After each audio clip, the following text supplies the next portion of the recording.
Thank you for listening to the Ian Baker Leadership Podcast. My name is Ian Baker and I'm the owner and principal coach at Ian Baker Consultancy.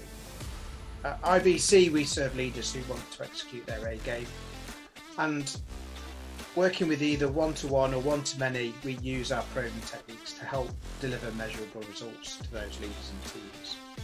The purpose of these podcasts are to hopefully inspire and guide all those leaders or aspiring leaders and leaders that want to get further up the chain with that execution.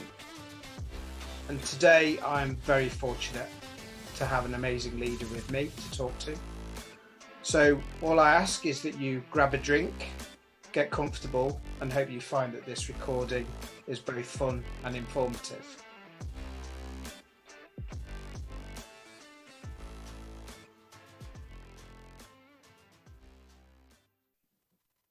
What I'd like to do is introduce Rez Hassan. Rez, perhaps you could just give me a brief introduction, a bit of background about who you are and what your role is currently. Yeah, sure. Hi, Ian. Hi, everybody. First of all, it's a huge honour to be invited on. Yeah, I think I still get humbled every day that you call me a great leader. It's not what you used to call me when we used to work together.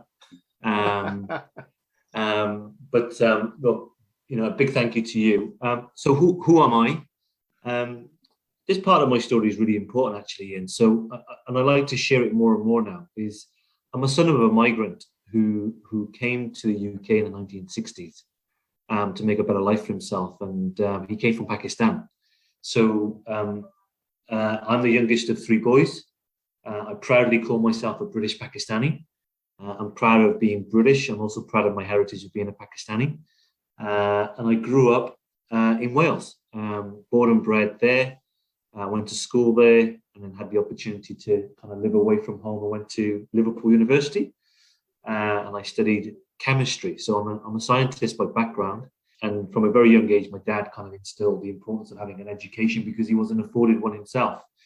So I had the privilege to go to university, came out of university, needed to get a job, like most of us did, had a lot of student debt on my head, and realised pretty quickly I didn't fancy working in a laboratory for the rest of my life. So I did what most people do when they don't know what to do, is I kind of got into sales. And I had the privilege of joining a company at the time called Gillette, famous for its razors. I started as a sales representative. So I was kind of at the lowest level of the organisation, carrying the bag, knocking on doors, trying to sell Oral-B toothbrushes to dentists, which is a brand that they owned at the time. And I quickly realised how tough that gig was and how demanding it was going to be. But I straight away realised that I had the ability to communicate well. And this job was going to teach me a lot about organisation, being disciplined, building resilience. And very quickly, I could see what a career path could look like. Gillette got acquired by the consumer goods giant that is Procter & Gamble. And I decided to join Reckitt Benckiser, which is a healthcare and household cleaning company, where me and you met, Ian. Absolutely. And that's where I would say I grew up. I spent 5 years in their business, doing a variety of different sales roles, looking after different customers and looking after different categories as well. So learning very much around how businesses develop with some of our biggest retailers in the land. And that's where I think I grew up in terms of learning the art of sales, learning commercial selling, learning functional technical skills that are going to be important for me to be a good commercial leader. It's probably also where, as you could probably remember as well, where I grew hairs on my chest, where I really matured, I would say, as a business leader, because it was a tough environment, right? You remember the days where we would have to go in and present to the MD various kind of numbers and reports and presentations, and it was stuff that made your butterflies in your tummy, right? It made you really nervous and on your game. But that kind of exposure to senior leadership at a really early stage in your career really shaped me during those early years and built a resilience, built a broader perspective of the business. And so I was there for 5 years, similar to you, did 4 different jobs in those 5 years that I was there. So, I was young, free and single. Career was kind of meant the world to me at the time. And then I joined Mars 14 years ago. So which is where I'm at now. And again, I did a variety of sales roles in the Mars business, famous for its chocolate brands, but also operates in the pet care industry as well as the food packaged goods industry as well. And I worked on the confectionery side of the business, working my way through the organization.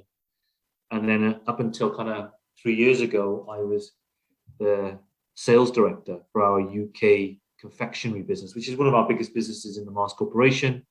Had the honor and privilege to lead kind of 500 associates, run a business that was circa $1 billion in revenue, and had the opportunity to work with some of the biggest retailers in the UK and figure out how we grow the confectionery snacking business.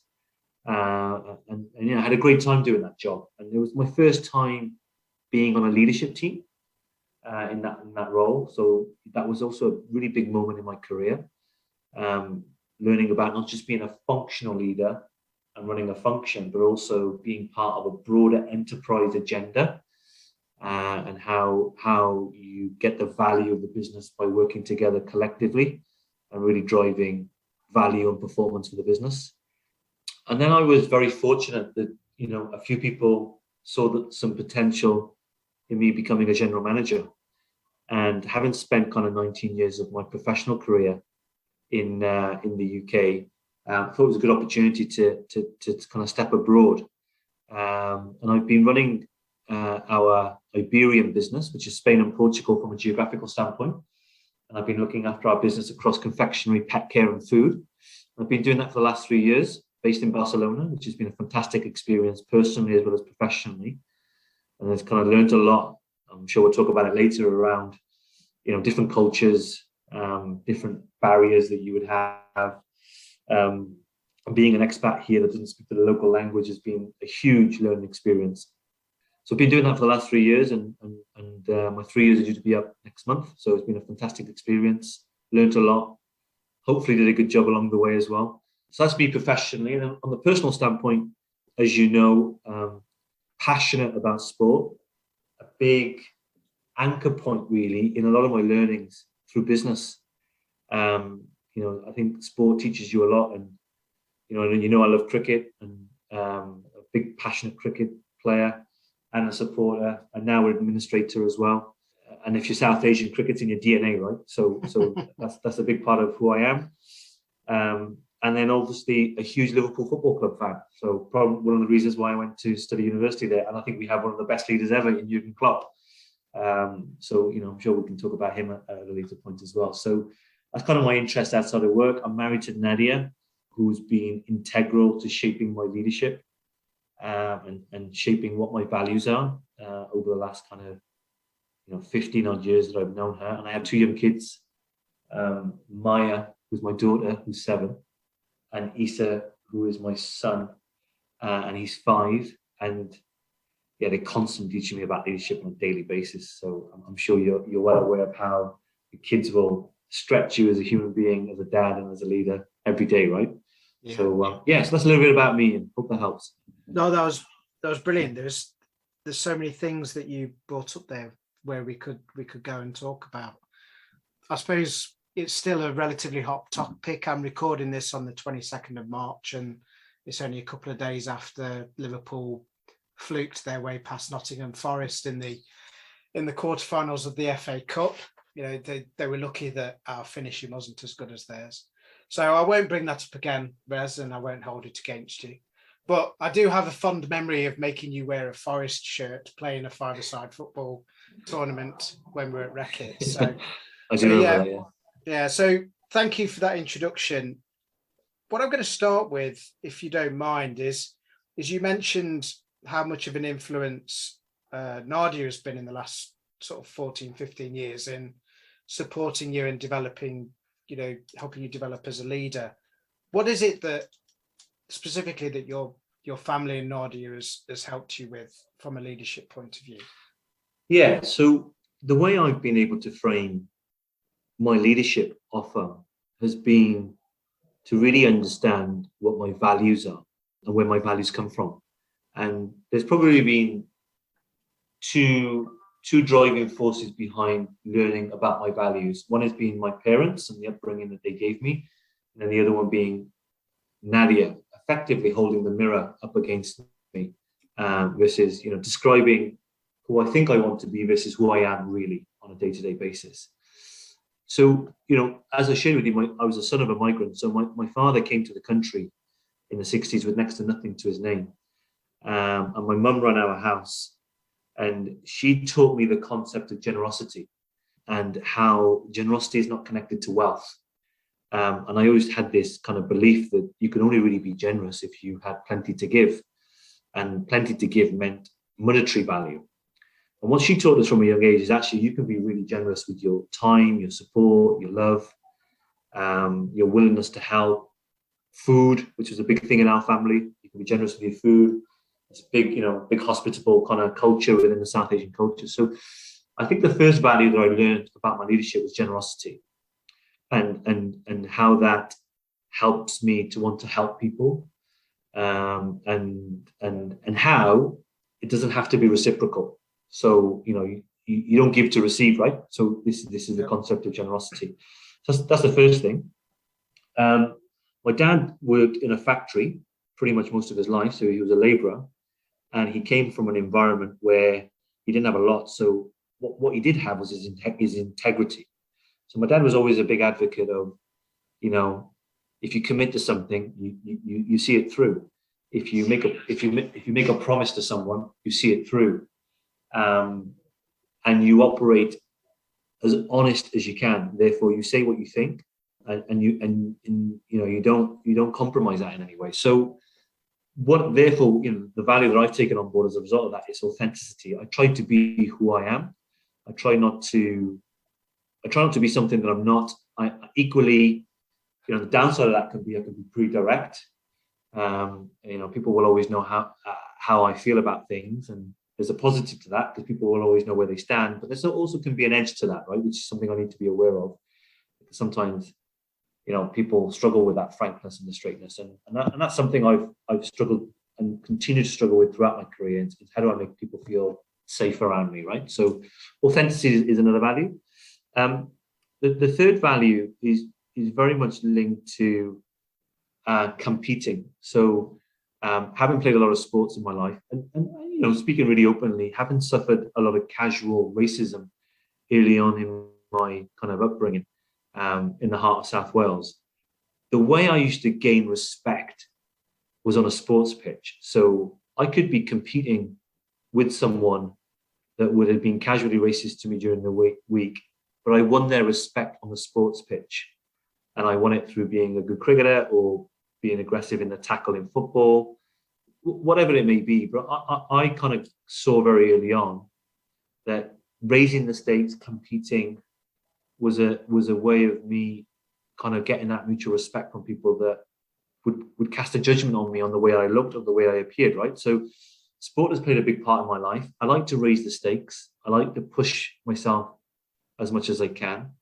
And I know that for me becomes not about winning. So actually I get not a lot of satisfaction from winning.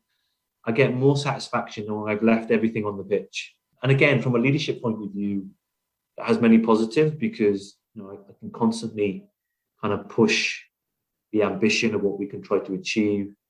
The North Stars, we like to call it, and sometimes in the corporate environment.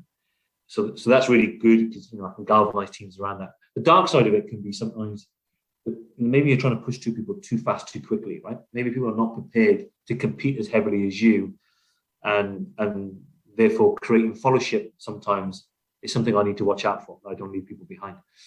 And then the bit on my values is kind of shared with you at the beginning of the story. Being a British Pakistani is something I'm really proud of, and I now realise that I have a platform to try and make an impact on humanity. Which honestly, Ian, if you asked me 19 years ago as a kid coming out of South Wales, is that the kind of language that I thought I'd be using, making an impact on humanity? Absolutely not. But I recognise I've got a really important platform. I represent a community, and I want to try and make a difference, either by giving back or by role modelling that actually you can come from a South Asian background. You don't have to be a doctor, dentist, or a lawyer to be a success. You can operate in a business world. And you can achieve a good career. So that's started to really shape my leadership Ian, in terms of being generous, being authentic, always wanting to raise the stakes and trying to make an impact on humanity. And that is what I would describe as my leadership offer. And that is how I try to go about my business every day. A lot of that is shaped from my upbringing in terms of what my parents taught me. And then a lot of that is having someone as close as Nadia who will hold me to account on that, right? So part of that is living that in work and also out of work, and making that just one virtuous circle. And quite often she'll remind me, you tell me these are your values, you tell me this is your purpose. Are you really living it? And having somebody close to you that you deeply trust to hold that mirror up to you is always a good sense check along the way. Thank you for being so open and honest about that relationship with your family and how they've really well and truly shaped your values and generosity, integrity, authenticity, such amazing elements and parts of what clearly has made you the leader you are. So that's the kind of the family side of things.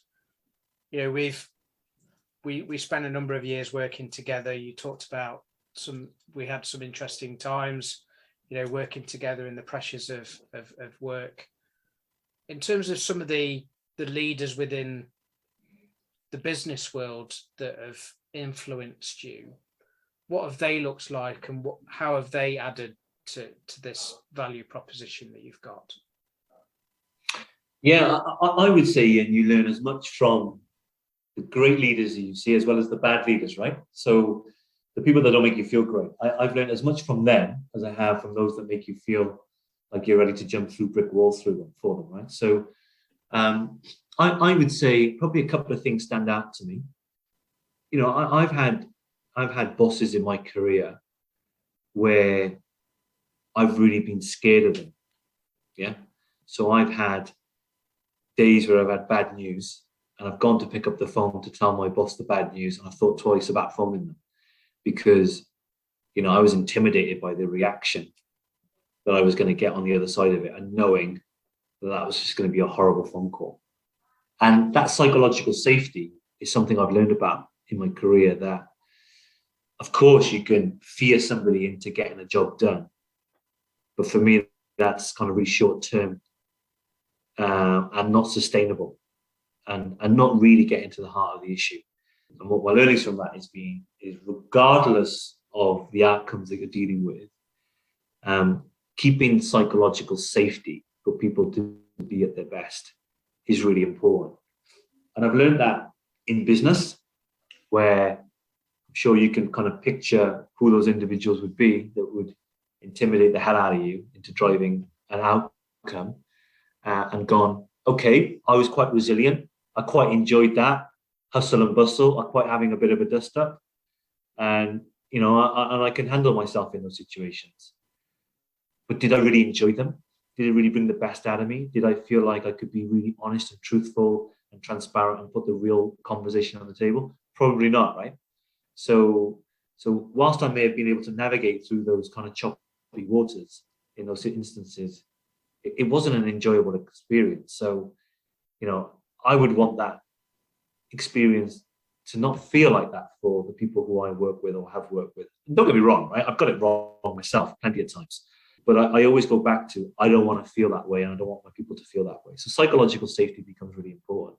I've also seen it work really well in a sport environment, right? So coach a lot of people in cricket and football, and quite often I'll say to somebody who's opening the batting at cricket, and this sport as well as I do, you're going to play for the next 10 games and you're going to open the batting, and I just want you to go after the ball and I want you to attack it. And when you can create that psychological safety for someone to play freely, you're much more likely to maximize their potential. Versus if you don't score runs in the next few games, you're going to get dropped. And that carrot and stick approach, I think I've learned also in sport, right? That's really, really helpful. So that's the first lesson I would say, is how do you create safety for people to be themselves and be at their best? That's been a big learning for me in my career. The second learning around leadership has been for me is one that I've always kept as a framework close to my heart, which is the 4 needs of followers, right? So as a leader, what you're trying to create is fellowship in a direction, fellowship in an idea or an agenda that you're looking to drive. And, I capture them as kind of 4 key words: trust, stability, compassion, and hope. So, and typically, when you're struggling to create fellowship, it's because one of those things is not working in your favor, right? So you might be going into a volatile environment, and therefore, it's not stable. And you will not create fellowship unless you stabilize the situation. So as a leader, you have to really focus on stability, giving people clarity of what's needed, clarity of what the next few steps needs to look like, clarity of what you expect from them. So people sometimes will look for that stability. If you have stability in place, people might be feeling a little bit wounded because they've gone through a lot, or the road ahead is really challenging. Yeah, and you need to show some compassion. And that's really important. There are other times where people will be looking to say, well, that's fine, I feel stable, and I've got your empathy, but do I really trust you? And you got to work at building that trust, following through on what you're going to say, sticking to your commitments, sticking to your promise is another way of making sure you build that kind of trust. And then at some point, people want to know, what's the vision? What's the hope? Where are we going to? Why is that future looking so great? And being able to articulate why there should be hope and why we should be looking to go forward is another important facet. So creating fellowship for me, I've always tried to anchor around those 4 components. And whenever I'm trying to diagnose where we are on a certain situation, a certain year or a certain topic, I try to understand where are we on those 4 needs of the followers and what specific area that we need to work on. And then I would say kind of the final thing that I've learned about great leadership is we're living in an incredibly volatile world, right? So situations are changing day by day. What you felt was, your foundations are being dramatically rocked on a month-by-month basis, whether that be geopolitical, whether that be, inflationary pressures that are happening, whether that be kind of, social issues that are going on. I think the environment that we've been living in the last 3 to 5 years has been incredibly volatile. And my own learnings is that as a leader has been a couple of things. One is be prepared to change your mind. Don't be proud. So a decision that you've made today based on data and insights you had today can quite easily become redundant tomorrow. And what you want to do is make sure you're willing to change your mind if new data comes aboard. Now you need to balance that, because you can't be changing your mind every day, because people will start to see a lack of credibility in your leadership. That's the first thing, right? Be willing to change your mind. The second thing is empathy and compassion is critical, because as a human race, we're being impacted on so many dimensions that understanding the mental state and the mental well-being of the people that you're with and you're working with is more important now than ever before. So, often the question I ask myself is, what's the energy and the mental state of my team when I'm coming into the office? What place are they going to be in based on what they've had to deal with, both personally and professionally? And then finally, I would say you have to be obsessed with the future. So focusing on the here and now as a leader is I don't see that as my job, and that means I have to draw the line and make sure my team feel accountable for the short term. But where I can add value and make a difference is on the long term. And in my job, that's kind of 9 to 36 months out, right? So I have to be obsessed with the things that are going to make a difference in that time frame, not the things that are going to make a difference in the short time frame. Because if I start to come into the short term, 1, I'm not good at it, right? 2, there's better people skilled at doing that than me and making the right decisions. And 3, no one's looking at the long term. And therefore, at some point, we're going to hit roadblock. So I try to ensure I don't get caught up in day-to-day issues. And I try to keep myself focused on the long term. And, if I use an analogy, one that we use a lot here in Mars, actually, it's been called being up the jungle, up the tree in the jungle. So imagine you're a team that's been dropped into a jungle, and you need to chop your way through the jungle to get out to the other side, where a beautiful island awaits with lots of sunshine and great beaches. One of you has to be up the tree, navigating which way through the jungle that you'll want to go. And then there needs to be a team downstairs chopping through the jungle, getting you to where you need to go. Your team will do a lot of things to try and get you down the tree.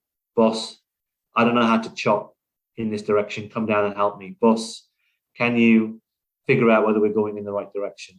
And the moment you come down the tree is the moment where the whole team becomes lost on where you're actually supposed to get to. So it's really important that the leader stays at the top of the tree and keeps its focus on, this is my role, ensuring we are heading in the right direction. And let the people who are really good at chopping to continue chopping despite what they may see. So I use that example a lot as a way to articulate, how we divide and conquer and how do we organize ourselves as a team. But, going back to the original point, Ian, is I try to make sure that I'm really focused on the long-term issues that are going to impact the business, our agenda, and tackling them ahead of time. That analogy is absolutely fantastic. And hopefully those people that are listening to this can really take that away and visualize the fact that to be up the tree, guiding the people below you to the direction that not only you want, but they need to get to as well for themselves and for you and for the business.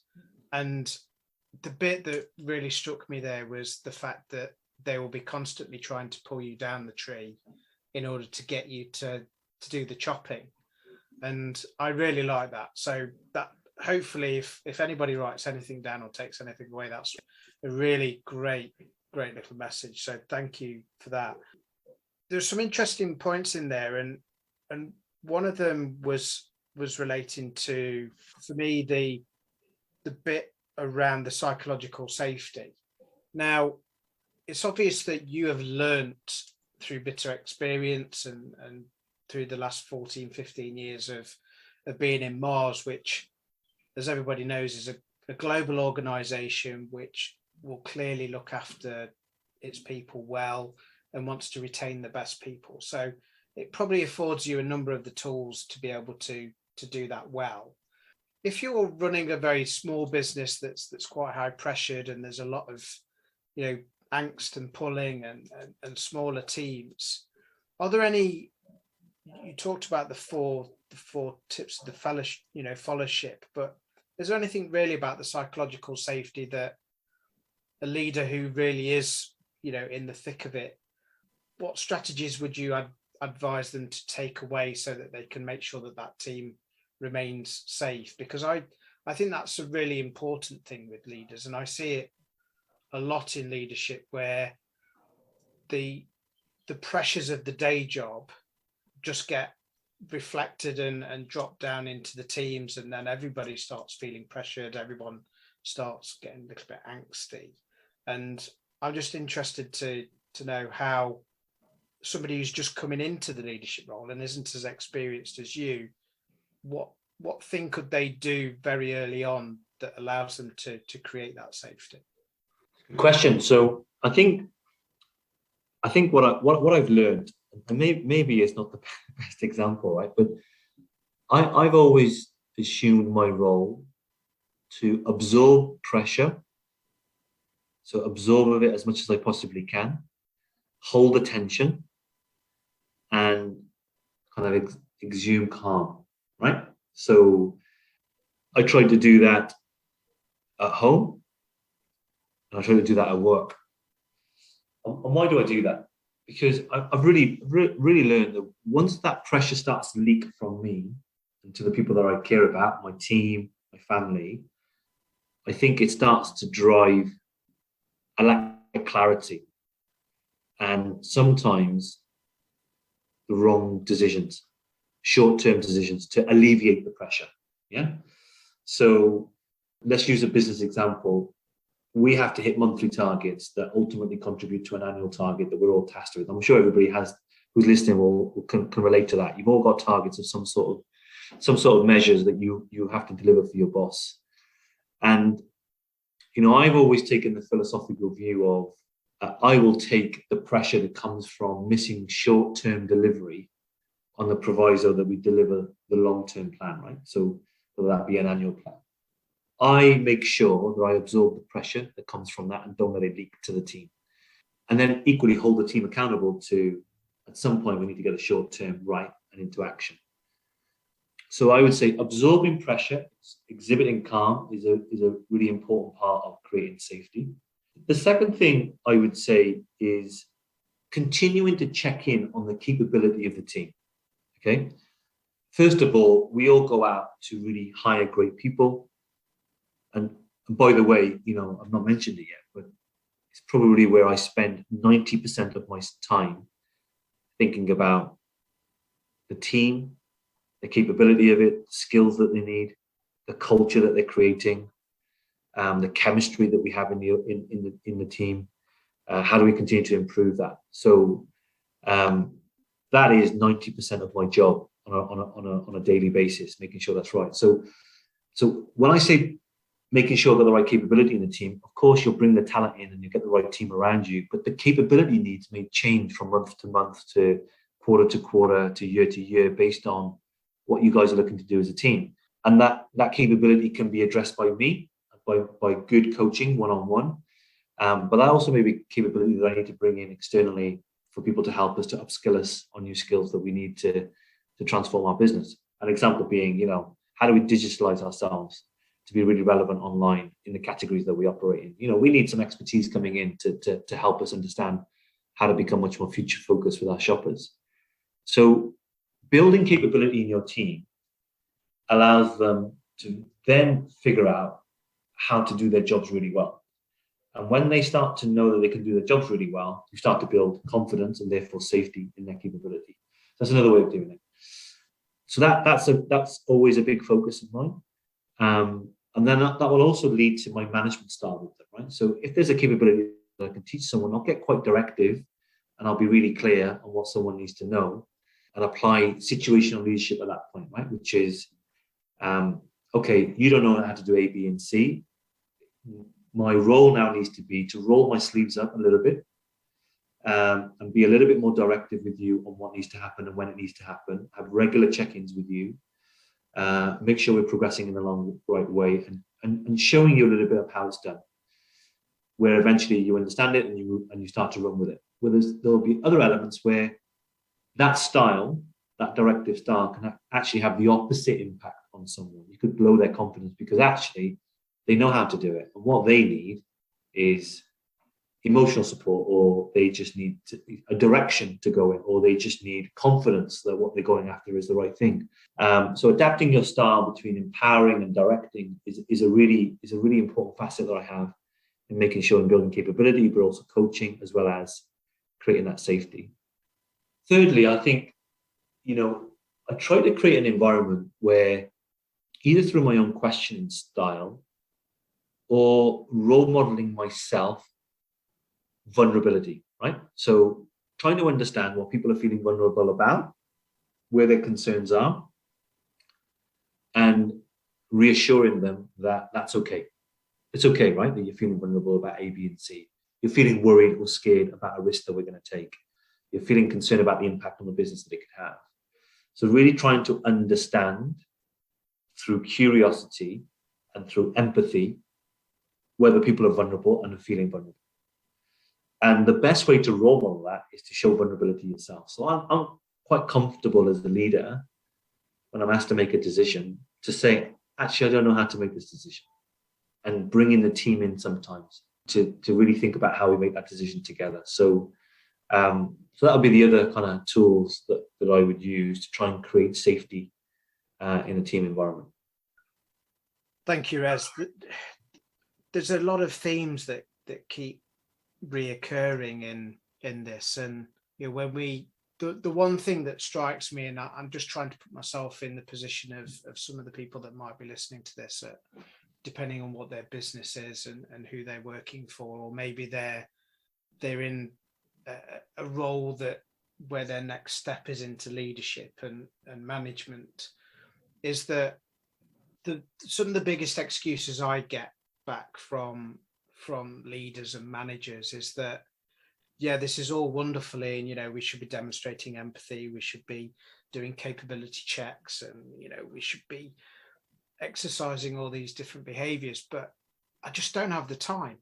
It's all well and good, I want to be a leader, I want to be a great leader, but I just don't have the time to be a great leader.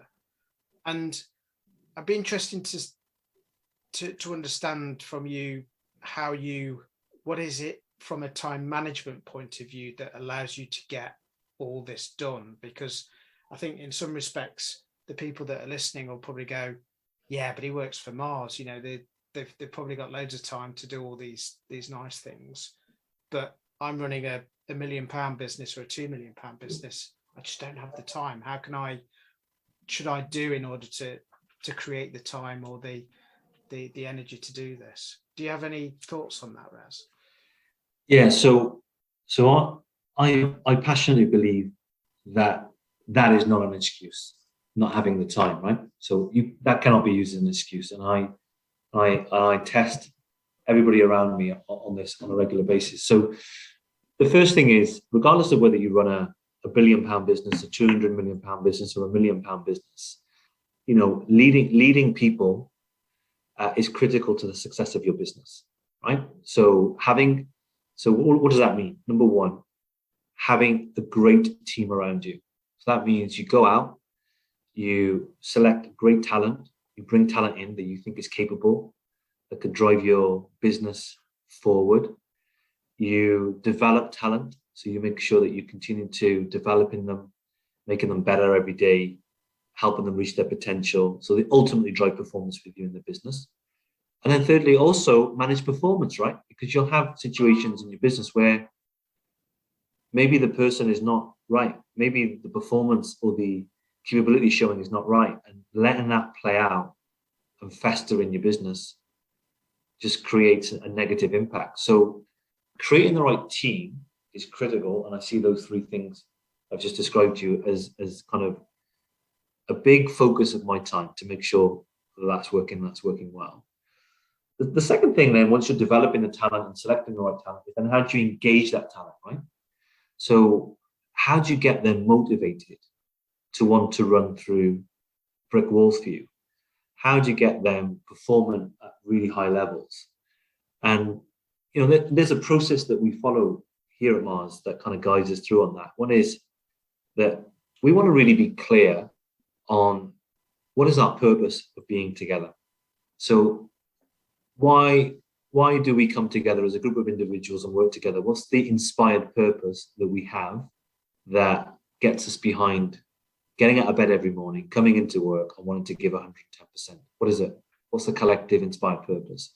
And that's the why, right? So, I want to spend some time, and I'd really encourage all of you to spend some time with your teams around really being clear on what your inspired purpose is. The second thing about that then is, what does that mean, right? What's the intent then you want to drive in the respective businesses and the organizations you want to go after? So what's the outcomes that you want? What's the performance you want to drive? What's kind of the ambitions that you want to achieve? And you got to get really clear on that, and be clear on what your measures of success are going to be. It's going to be linked to your purpose, but also going to be linked to the outcomes that you want for your business. And once you've done that, then you've got to figure out, right, what are the work streams? What are the tasks? What are the kind of projects that we've got to be owning as a team, and that we're going to be driving collectively? So you know what your kind of deliverables are going to be, the things that are going to make a difference to you guys. And then how are you going to resource it? Who's going to do what and when and how? And what's the chemistry in your team that's going to make sure you've got the best people working on the right things? Is Rez suited to working on this project because he's got a certain personality trait that will really help us there? Is Ian better working on a certain project because he's got a skill set that will really help us be advantageous in that space? So how do you make sure you divide and conquer your resources in a way that ensures you've got the best people working on the right projects. And when you've done that, you shouldn't have lots of time left, because that's what takes up leadership time, is constantly watching that circle play out, right? Are we living our purpose? Are we delivering our long-term objectives? Are we really collaborating well together? Yeah, and have I got the right chemistry in my team? And if you're doing a really good job of that, right, that should be taking 60, 70% of your capacity as a leader. And if you're not doing that, I can promise you your team's not operating at its best. And if in return what you're doing instead is getting involved in the business and the day-to-day running of it and getting involved in tactical tasks that need to be done, then why have you hired a team? And why have you got individuals that you brought in to do the job for you? That's what they're responsible for. That's what they're accountable for. And your job is to make sure that that's what's playing out. So I never subscribe to, I don't have time for this leadership, because that is the priority for me. So I prioritize the leadership aspect of my role over and above the day-to-day delivery. And I know if I get that right, the rest follows. And it's a virtuous circle. You've got to get that wheel spinning. And once it's spinning in your direction, it's hard to stop. It's a bit like momentum. Momentum in business and momentum in sport. Once you have it, it's really hard to stop. Huh? It's hard to get it. But when you get it, it's hard to stop. And so I would challenge everybody who would say to us, oh, I don't have time for that. It's just because you're not prioritizing it. You're not making it important enough. And that needs a mindset shift. I think if we go back to almost the analogy of the tree in the jungle a little bit, and let's that time argument that we hear so often, is that if you spent less time climbing up and down the tree and picking the right equipment for whatever it is that they need to chop the jungle down for, if you've got people at the front of that queue cutting down jungle and they've selected the wrong tools for themselves, then they could be at blame, or it's up to the leader to give them the right tools in the first place. But I think from what you're saying is so much of the time is wasted going up and down the tree all the time versus staying at the top of the tree, making sure that they're going in the right direction, and then periodically checking in and making sure that they are well equipped, that they're well motivated, and that their capabilities are such that they can continue to deliver that image that you've got of the island at the end of the chopping process. So that, thank you, because for me I think that's all the behaviours and everything I think are absolutely critical. And I think what I'd like to do is sort of in some respects come back to and try and summarize what you would say are maybe the top 5 or 6 key attributes / behaviors that leaders need to develop and work upon, because I guess nobody falls into the leadership role fully formed.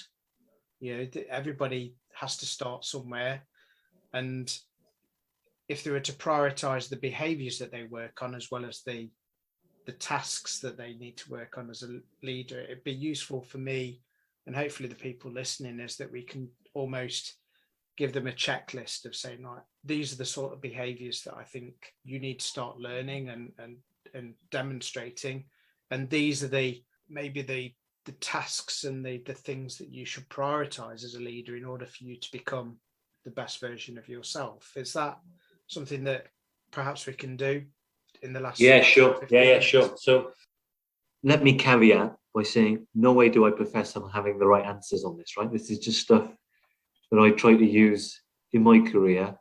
I've just fumbled upon, really, and also some excellent schooling from Mars, right? So first thing, which we talked a lot about today, is how do you create a culture where people feel safe? So what behaviors are you driving as a leader to ensure people can be really open, transparent, and feel safe? And why is that important? Because when someone feels safe, they will be ambitious. And when someone's ambitious, they'll be pushing themselves as far as they can possibly go. And at some point, they'll be feeling uncomfortable that if that choice doesn't go in their direction, they want somebody there behind them to back them up. And it's important, right? So if you want to be bold, drive risk-taking, drive decisive decisions, then you have an environment of safety to do that. So that means being aware of it, trying to seek out where people don't feel safe, trying to understand what people's vulnerabilities are, and being really curious in your question style. That's the first thing I would say, right? Is I think all great leaders have this great ability to create safety. The second thing that I've observed is great leaders are great coaches. And great coaches, as painful as it may be, never give you the answers. They let you figure it out yourselves. And we work in a fast-paced environment. The world is operating at a faster speed on a daily basis. Things are getting made, decisions are getting made quicker and quicker every day. And therefore, we have a sense of urgency and a sense of pace behind us. But if what that does is revert us to shortcutting to the answer and being directive in our leadership styles and telling people what to do, we don't build capability long term.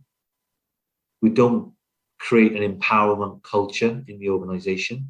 And frankly, it probably at some point becomes meaningless of why you're bringing great talent in. So resisting to give the answer, continuing to stay curious, allowing the team to make some mistakes, get to the conclusions themselves is critical in terms of building long-term capability. So that's a really important behavioral trait that I would say is important.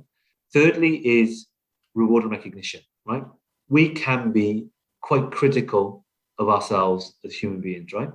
Whenever we hear feedback can be positive and negative. We tend to forget the positive stuff and focus in on the negative stuff because it's just human nature, right? What could I do better? It's really important that when you get those small wins that are either the behavioral shifts that you're looking for or the business outcomes that you want, you quickly reward and recognize your team because it starts to build trust, it starts to build stability, it starts to give people hope that you're heading in the right direction. So really rewarding and recognizing the behavior versus the outcomes is something I've really focused in on, right? So sometimes you may not get the outcome that you want, but you're rewarding the behaviors that come with it. So I would say reward and recognition are really important, Ian. And then I would say frame it as crucial conversations. So maybe we can link this back to one of the values that I have, which is being authentic and having integrity. Is you want to create an environment where you can confront the reality. Okay, so if there is an issue with the business that you're operating with and you can all see it, have the crucial conversation and confront the reality. If you see an issue with an individual and their performance and their behavior, confront the reality and have the conversation. Letting these things fester, avoiding them at the risk of not wanting to have conflict, creates long-term pain and much long-lasting impact on people and the business. So those crucial conversations, confronting reality, either on business agendas or individual agendas on people, is a behavioral trait that I would say is really important. So they would kind of be the behavior shifts. The second part of your question, remind me again. Well, let's just for the purpose of those that are listening, I'm just going to go through those that I've made a note of, which sure. I think are fantastic. So acknowledge your caveat, Rez, in terms of, this is your viewpoint, but the way you've articulated your position in this podcast is amazing. So making your team feel safe, being a good coach, i.e. non-directive. But I think I'm just going to add my little bit onto that, is that leaders are also coachable sometimes in terms of learning from the people that are around them that may have skills to bring to bear. You talked about curiosity. I think that's another key behavior is Edison failed 10,000 times, and he failed 10,000 times because he was inherently curious. Reward and recognition. I think as Brits, we are often quite shy in terms of both providing recognition to people and also receiving positive recognition for something. It's like, oh no, stop it. But I think that's a really important thing. Even if people don't like to receive it, they probably do. And then, confronting reality and having those crucial conversations, 100% agree with you there. If you're not prepared to have those difficult conversations sometimes, then you're making a rod for your own back. So amazing. Thank you for the behaviours. So the other side of that is prioritizing functional things. So you talked earlier about being aware of the capabilities of the team and using situational leadership as a way of testing capabilities and making sure that people are on track.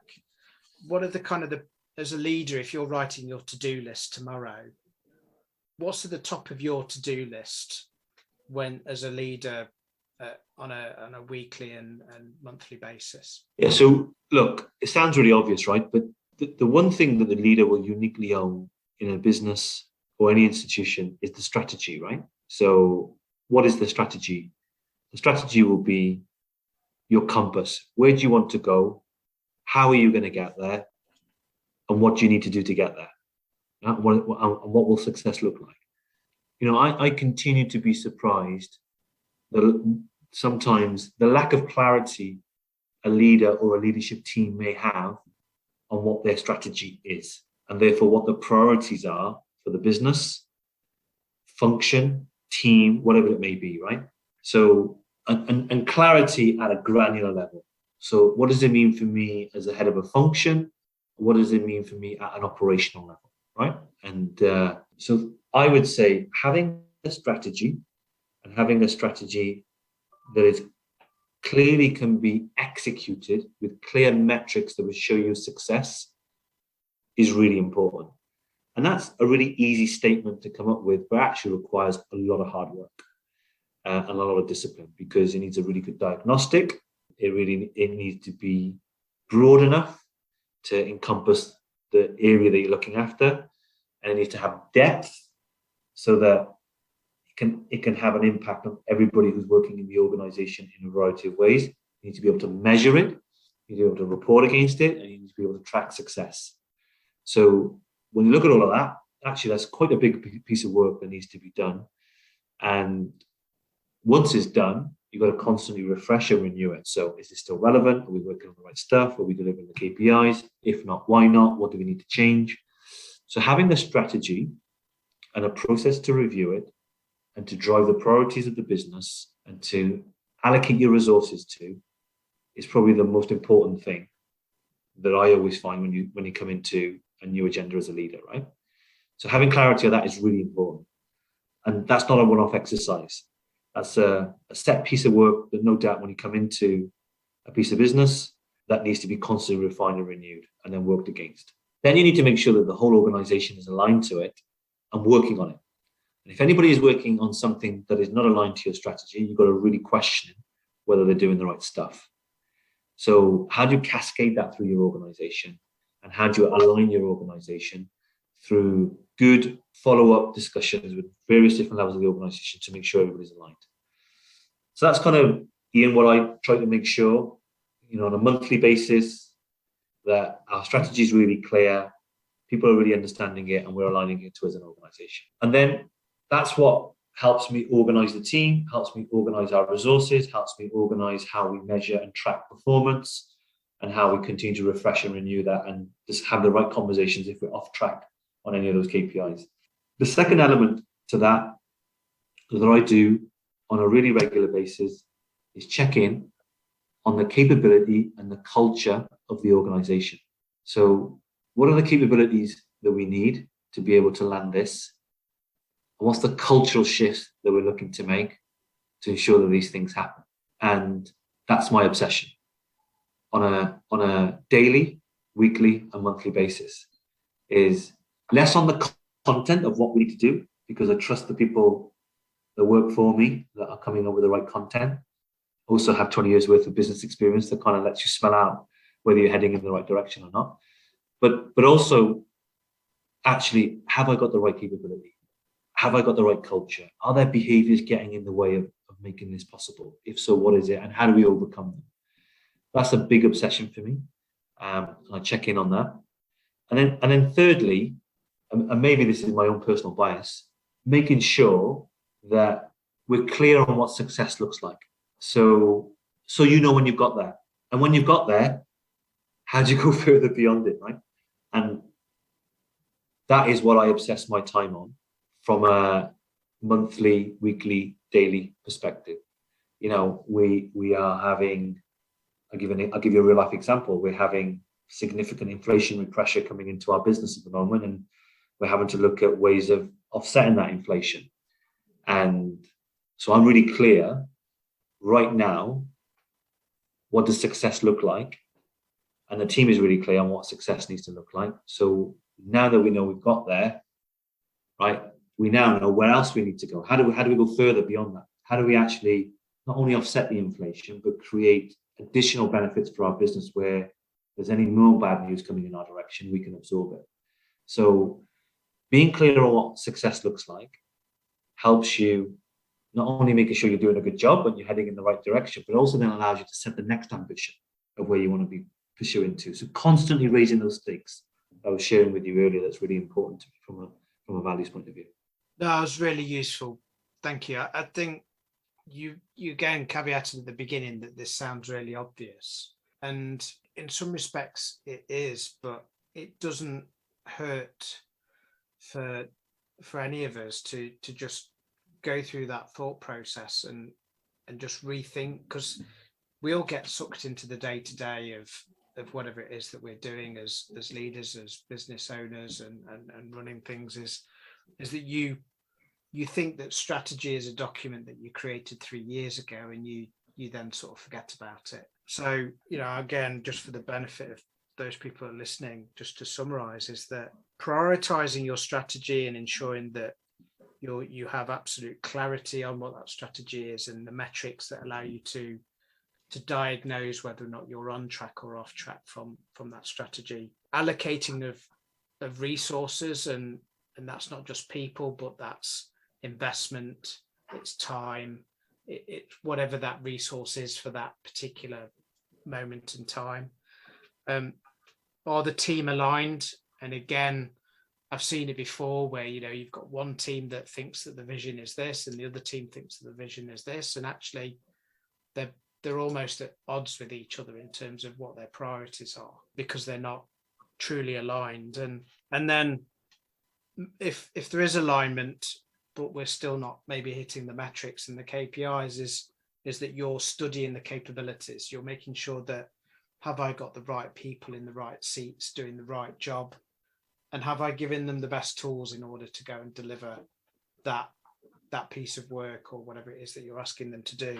And then if they've hit it, if they've nailed it, they are clear that that's been a successful conclusion. But as a leader, and I'm sure you're very good at this, Rez, is just giving them that little bit of an extra push to go, okay, what more can you get? What else can you get out of this? But they will know, and going back to the behaviours thing, that if you're pushing them for the right reasons, and that they'll trust you, that if they fail, that you've got their back, and that whole safety element is there, which is that fundamental behaviour that you talked about at the very beginning. So from your summary of the behaviours and the summaries of the priorities of a leader, that the people that are listening to this podcast have got something really tangible and written down. I mean, I've got 2 pages of notes here, Rez, thank you. Is there anything else that, from your point of view, what do you think we might have missed? Is there one single piece of advice that people can take away tomorrow if they're going to be a leader of next week? Something I started to think a lot more about, maybe through experience, maybe the stage of life I'm in with family, etc., is creating a leader independent team. Okay, so actually I picture a lot, what's the capability that I need to build, what's the culture that I need to build, that it's irrelevant whether I'm there or not, and the team can almost drive and run the business and be leader independent. Yeah, that's almost the way I measure myself, whether I'm doing a good job or not, is, could this team operate without me? If it can't, then I'm not doing a good enough job as a leader. If, God forbid, something was to happen to me and I was to disappear for the next 12 months, this team is more than capable of running the business, running the agenda, and driving the outcomes that we collectively sign on to. that for me is an acid test of having done a really good job as a leader, is making yourself effectively redundant. And I frame that as creating a leader independent team. And that's something I started to really work on, think about on how I assess myself and my performance in terms of, the kind of legacy that's being created and the kind of leadership that's being created below me, where actually leader independence is something the team really aspires to and wants to be. It's almost like, get out of the way, boss, we've got this. Yeah, we know what we're doing. What we need you to do is just get rid of some roadblocks that we find we haven't got time or energy for. So that for me is the acid test, right? Is when your team starts to make you feel uncomfortable about the boundaries that they want to cross, the risks that they want to take, the choices that they want to make on the business. And that's when you've done a really good job. So that would be my closing thoughts, as you have leaders that are coming in that are either new to their journey or in the middle of the journey, is as you plot what you want your next 12, 24 months, 36 months to look like, what could it feel for you? What would need to happen for you to have a leader independent team? What's the kind of culture, capability, talent, performance, behavioral shifts that you need to see coming through to give you confidence on that? Fantastic. Completely resonates. Some people have, different acronyms for that independent leadership thing. I call it the bus test, which is, can your business pass the bus test? And people go, what's that? Well, if you're in charge and you're hit by a bus, will it survive tomorrow and the next day and beyond that? And I always try and help people get to that position of passing the bus test. And I think you've described it very eloquently in terms of that independent leadership. So I'm absolutely 100% confident that anybody who's got to the end of this hour and has taken away an absolute ton of learnings from this conversation, because I know I have. I've been scribbling furiously, Rez, so thank you. Unless there's anything else, any other sort of nuggets that you're holding back, and maybe we do this again in 6 months' time and you're perhaps sat on a beach in Portugal because you're an independent, team leader. I think it's been a fascinating conversation. Thank you so much, Rez, for sharing and being so hugely open and talking about your background. And I think the other thing I've taken away from this personally is just how much your family has influenced your growth as a leader. And I'm going to take something away from this, which is to talk probably more to my wife about her holding me accountable for the way in which I deliver my values and the way I do things. So thank you personally for that learning for me. It just leaves me to say thank you very much, Rez. Best of luck for the future. It was a pleasure working with you. God, I can't believe it was 14 years ago. I always knew you were going to be a shooting star, and you still are, mate. So keep going. Love it. Thank you so much. And I really appreciate you taking the time. I haven't allowed you to talk about Klopp because I'm still sore about the Forest game. So maybe we can talk about Klopp and sports and leadership on another occasion, because I know based on your links to cricket and Glamorgan and so on that you've got tons more to add in that space as well. And I'd really love to hear it. So thank you for listening. I hope everybody's really enjoyed it. So have a good day. Thank you, Ian.